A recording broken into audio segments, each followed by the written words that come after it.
Hello and welcome. Today we've got Colonel Mike McCalister, and today we are going to be talking about Trump, Carrie Lake, the elections, and much more. Now, just before we begin, you can subscribe to my Instagram channel at nicholas.veniamin, where you can follow all my daily news reels. Mike, thank you so much for joining me. How are you, and what have you been up to? Hey, I thank you for having me on the show, and I'm really excited to be able to share some things with your viewers and listeners. And it's a critical time in the world, and especially here in the U.S. with this presidential election this year. And I'm doing great, and I guess I have a real personal interest in it. I ran for governor of Florida. I ran for U.S. Senate in a very large state here in Florida, and I kind of have some insight and some experience and a lot of interest in this 2024 presidential election. It's going to impact the world. It's very interesting that it's going to impact the world, the deep state or the Democrats, whatever you want to call them, the rhinos as well. They know that this is their very last chance. They've been in power for many years. They've been lobbying. They're very corrupt. They're trying to weaponize, the justice system, the medical system against we the people. And they want to make us slaves. And they know that this is their last, this is their last chance. Once Trump gets in, it's really, really done on his second term. Now, Trump mentioned in an interview that this may not be a traditional 2024 election. What do you think he meant by that? Well, I might, and he didn't call me and explain to me what he meant. So this is conjecture on my part. So let me just throw that out there. But there are concerns about the integrity of the election. And how, are the states going to ensure, here in America, in our Constitution, the states' legislatures are responsible for running the elections in their states. And there was a lot of concern in the last presidential election about how that election integrity was maintained or not maintained. So when we look at what can happen here, I think what he's talking about, at least my presumption of that, is that we need to make sure that there's no more games played, that we don't disenfranchise the voters that are voting legally by stuffing the ballot box or by, not getting the ballots from precincts that are strong Trump supporting precincts or counties, even all counted. That is what I believe that he's talking about. And we're talking about that, the Republicans, and let me tell you, I was a Republican, but it takes more than just an R behind your name as a candidate to make you a good fit for America. But if things go the way they're looking in the polling nationally, they could have what we like to call a trifecta. They could maintain the House, they could pick up the Senate, they could pick up the White House. And in that interpretation, it could be where he can really come in and get some things done because he'll have a majority of both legislative bodies at the federal level. And of course, he'll put in a whole new cabinet, and they'll be the ones responsible for implementing his policies, starting with Secretary of State, Secretary of Defense, Homeland Security, the Attorney General, and the Treasury. All of those will have major roles, and he will, I believe this, from everything I'm being told and I'm seeing, he will be much more cautious and diligent and thorough in who he picks to surround himself this time around, because he's schooled now after Absolutely. that first term in office. Well, in his first term of office, we did see historic records of President Trump with the economy and much more, despite that everything or most things were being blocked by the House, etc. Could you explain? Obviously, it's very important to have Carrie Lake on board because we want good people working together for we the people instead of corrupt people who are lobbying, blocking everything a good person is trying to do for the people. So what kind of things do you think they'll be working together for we the people? Well, first we got to get Carrie Lake elected. And as we know, in Arizona, she ran for governor last time, and there was some serious concerns about the integrity of that election. And of course, Trump lost Arizona in the last presidential election. So I think everything we're looking at here with taking control of the White House, the Senate, and maintaining control in the Congress starts with elections that are fair and honest. And I think Carrie Lake, in many ways, was one of the big losers in election integrity concerns. I'll leave it at that. She should be the governor of Arizona right now, but the lady that ran the elections in Arizona against her is the governor, which that's another story in itself. When we look at this U.S. Senate election for her, and every state in America only has 2 U.S. senators, and that's to maintain the rights of the little states. That was a concern in our country. Everyone likes to talk about us as a democracy. Our constitutional form of government is a constitutional republic. And we're not just a run-of-the-mill democracy. We are a constitutional republic, and it was established to protect the little states because there's more little states than big states. So having each state only having 2 U.S. senators was one of the thresholds of that. Carrie Lake, if we can get her elected, and it's looking, the polling that I'm seeing, President Trump lost Arizona by like 0.1%. And the numbers are somewhere, him and that one in Georgia both only lost by about 10,000 votes. And in Georgia, they probably cast 5 million votes. So it's almost like they knew how many phony votes they needed. But right now, President Trump, instead of just leading by 1 or 2% like he was in 2020, he's up by 5 or 6%. So that's the part of the objective here in this election is too big to rig. And what they're saying is we want to get everybody out. So your listeners here, it's so important that they all vote in the election and get their family to vote and get their friends to vote and to realize what we're voting for are our children and our grandchildren's future. And it's critical. You put your finger right on that. And we get Carrie Lake in, and I'm thinking that with the momentum that Donald Trump has to become the president, the 47th president, he's going to carry Arizona. We get Carrie Lake right on that. I don't really want to use the word coattail, but it's kind of a traditional word that he sweeps her in with him because his lead there is bigger than hers. Right now, she's got a slight deficit against the Democrat contender, but that can be overcome. Absolutely. No, thank you very much for answering that.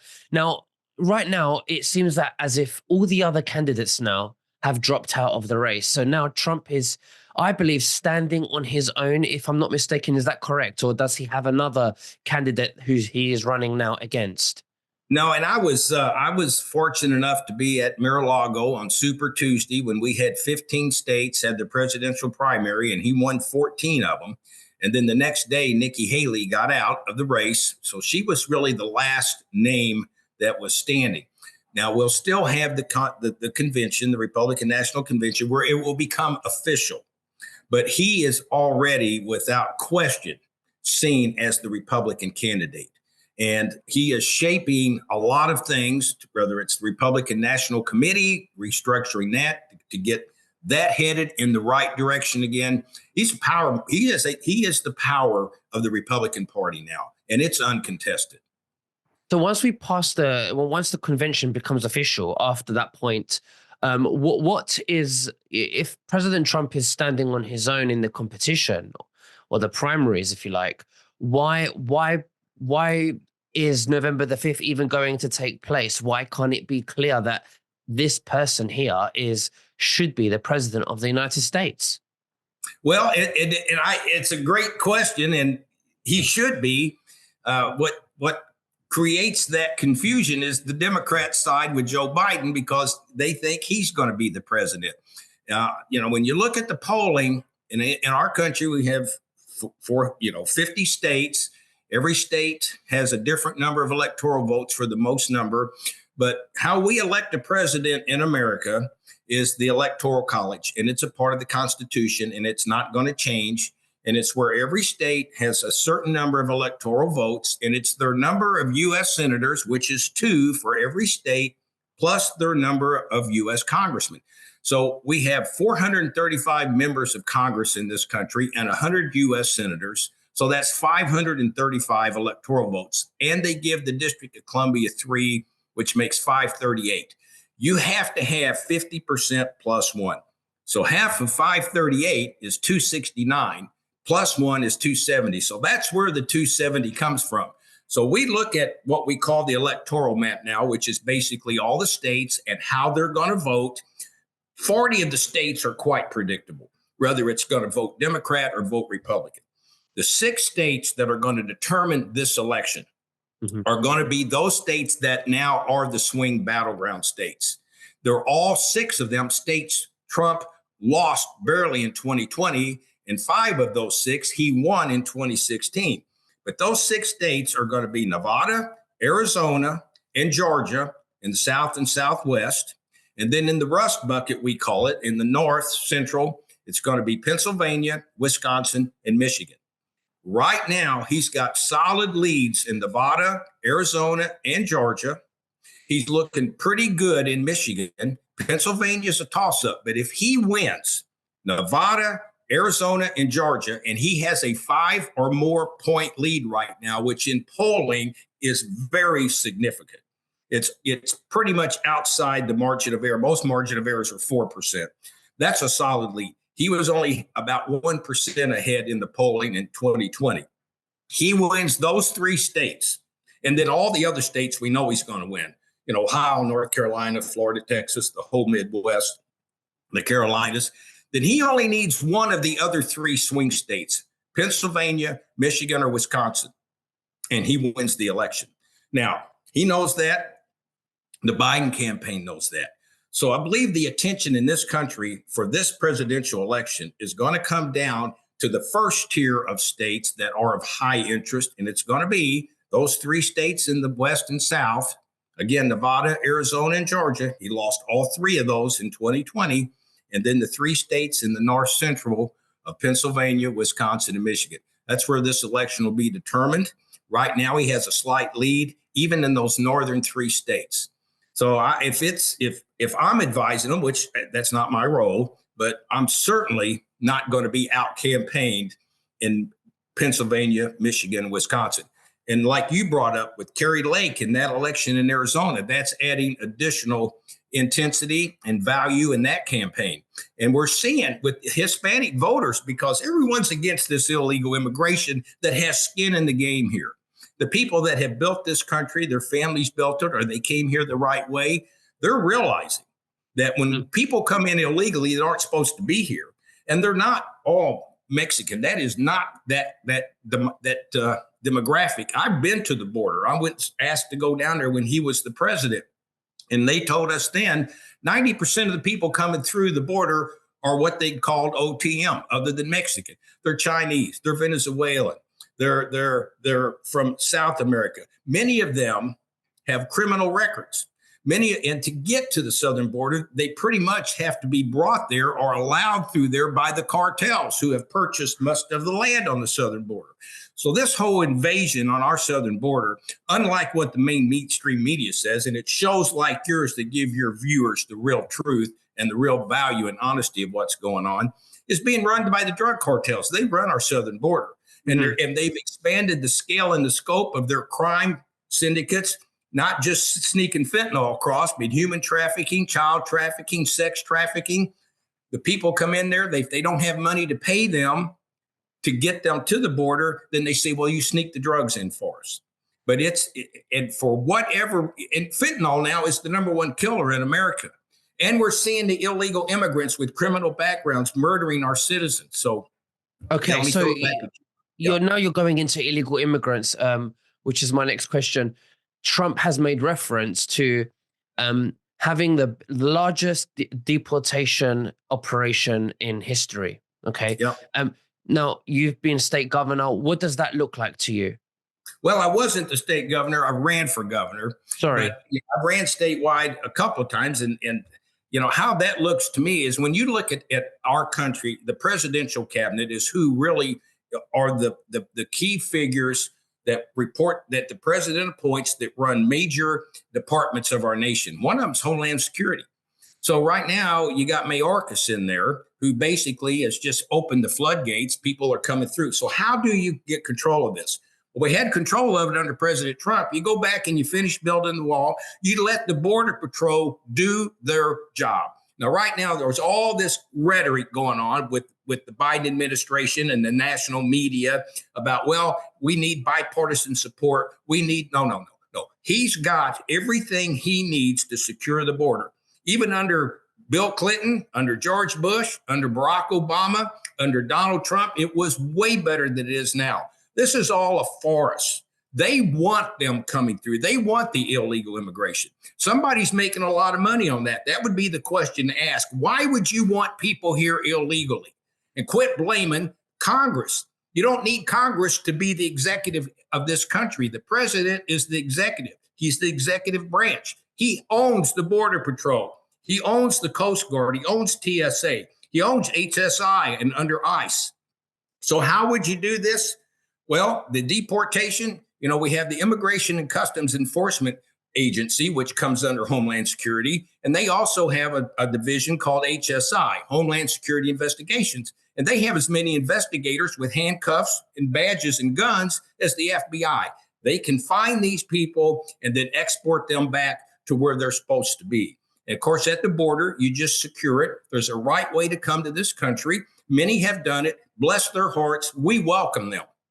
And we go back to doing what's best for America and America's citizens. Now, the wall that Trump built during his presidency at the southern border.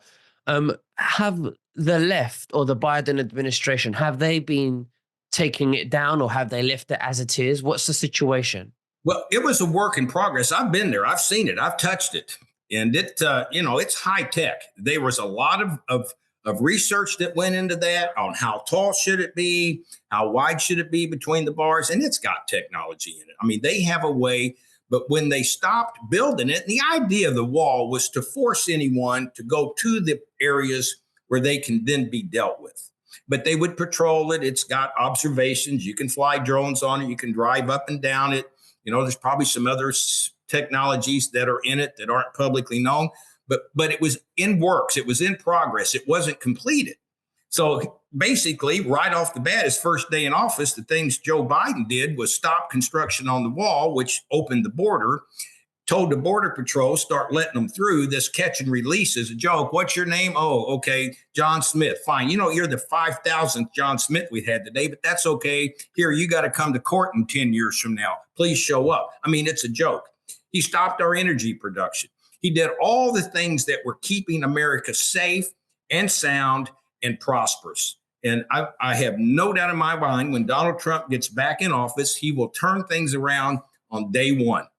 I see many. I think the Border Patrol will be allowed to do what they want to do, what they're hired to do. They will resume construction on the wall. They will start energy production again in this country. He will continue to work on getting better treaties and better trade agreements that will benefit American workers. And it's interesting to see in our country the base that is forming around this man, that they get it. Young people are starting to support more and more and more President Trump. Our Black communities are realizing this illegal immigration is hurting them perhaps more than any other sector of our society.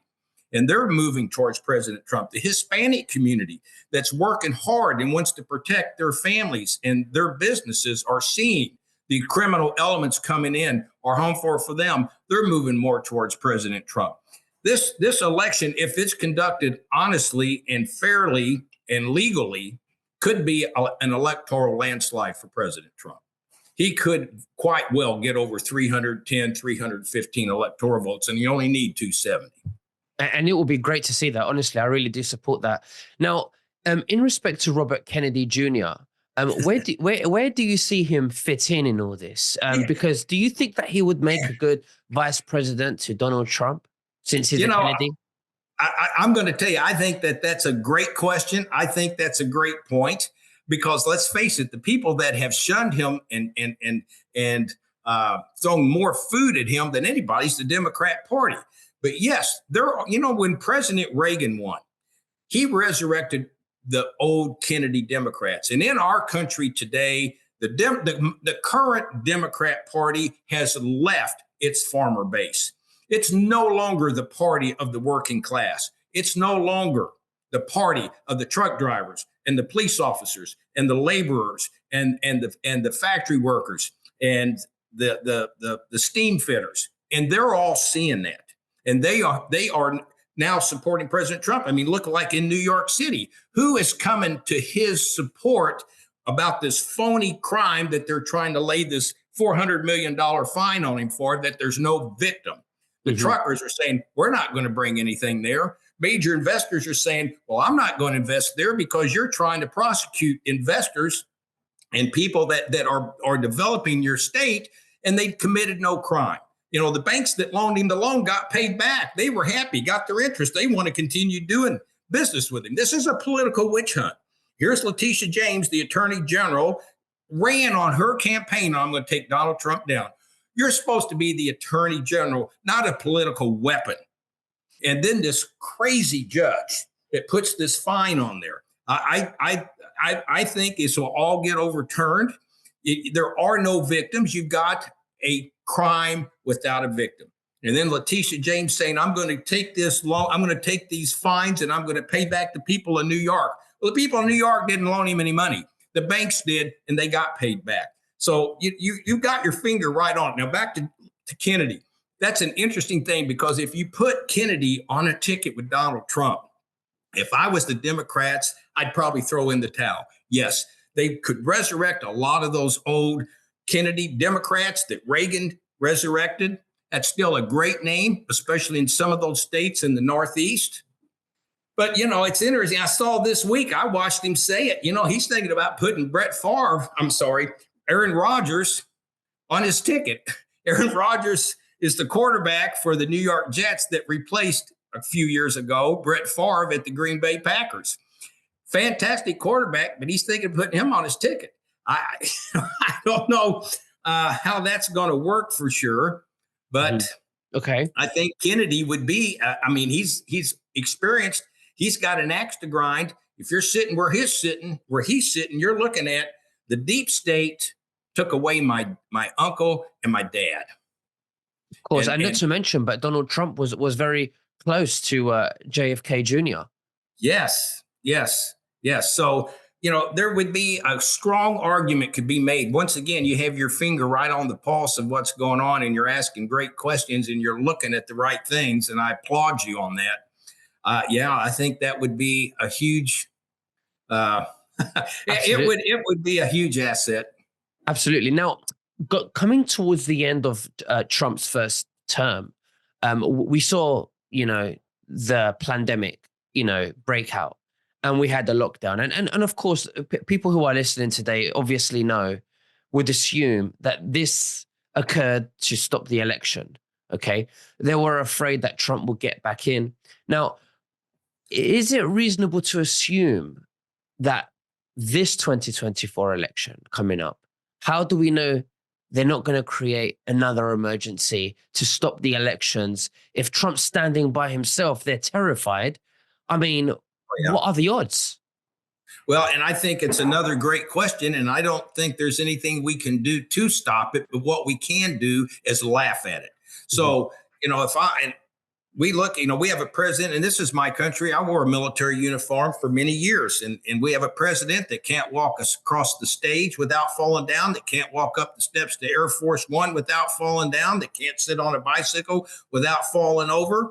He was investigated the other day by her for having, classified documents illegally stored and giving access to classified information to his ghostwriter for his book. And the guy basically said, well, we couldn't prosecute him because he's an old senile man.